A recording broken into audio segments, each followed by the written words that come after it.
வணக்கம் நண்பர்களே, மண்மணக்கும் சமையல் யூடியூப் சேனலுக்கு உங்களை அன்புடன் வரவேற்கிறேன். இன்றைக்கு குழந்தைகளுக்கு ரொம்ப பிடித்த கிறிஸ்பியான காளான் பக்கோடா எப்படி செய்யறதுன்னு பார்ப்போம். இந்த காளான் பக்கோடா செய்ய தேவையான பொருள்கள் என்னென்னதை பார்த்துடலாம். மஷ்ரூம் 100 கிராம், இஞ்சி பூண்டு பேஸ்ட் 1 டீஸ்பூன், சின்ன வெங்காயம் 5, பச்சை மிளகாய் 1, எலுமிச்சை சாறு 1 டீஸ்பூன், மிளகாய்த்தூள் அரை டீஸ்பூன், பூண்டு சிறிதளவு, சீரகத்தூள் 1/4 டீஸ்பூன், மிளகுத்தூள் அரை டீஸ்பூன், கருவேப்பிலை சிறிதளவு, புதினா சிறிதளவு, கொத்தமல்லி சிறிதளவு, உப்பு தேவையான அளவு. இப்போது இந்த கிறிஸ்பியான காளான் பக்கோடா எப்படி செய்கிறதுன்னு பார்ப்போம்.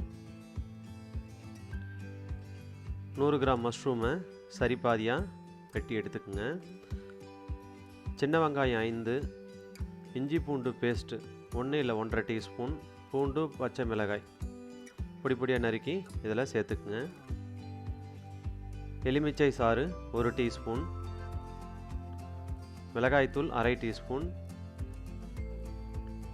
சீரகத்தூள் அரை டீஸ்பூன், மிளகுத்தூள் அரை டீஸ்பூன், சோம்புத்தூள் அரை டீஸ்பூன், கூடவே கருவேப்பிலை ஆட் பண்ணிக்கலாம். புதினா கொத்தமல்லி, சோம்பு. இப்போது நம்ம 1 கப்பு கடலை மாவு எடுத்து வச்சுருக்கோம். அந்த கடலை மாவில் அரை மட்டும் சேர்த்துக்குங்க, அரை பங்கு சேர்த்துக்குங்க. கூடவே உப்பு சேர்த்துட்டு இதை நல்லா மிக்ஸ் பண்ணுங்கள். தண்ணி சேர்க்க வேணாம், தேவைப்பட்டால் மட்டும் 1 ஸ்பூன் இல்லை 2 ஸ்பூன் தண்ணி சேர்த்துங்க போதும். ஒரு 5 நிமிஷம் கழித்து மீதி இருக்கிற கடலை மாவும் ஆட் பண்ணிங்க.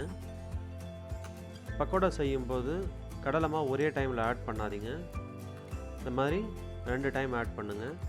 இப்போ நம்ம ஃப்ரை பண்ணி எடுத்துக்கலாம். மீடியம் ஃப்ளேமில் ஃப்ரை பண்ணுங்கள், ஹை ஃப்ளேம் வைக்காதீங்க, காந்து போயிடும், டேஸ்ட் நல்லா இருக்காது. ஒரு 5 நிமிஷம் ஃப்ரை பண்ணுங்கள் போதும். பாருங்கள், கிறிஸ்பியாக வந்திருக்கு. இந்த கிறிஸ்பியான காளான் பக்கோடா ரொம்ப ஈஸியாக நம்ம செஞ்சிடலாம். Tasteful mushroom pakoda ready. இந்த வீடியோ உங்களுக்கு பிடிச்சிருக்குன்னு நினைக்கிறேன்.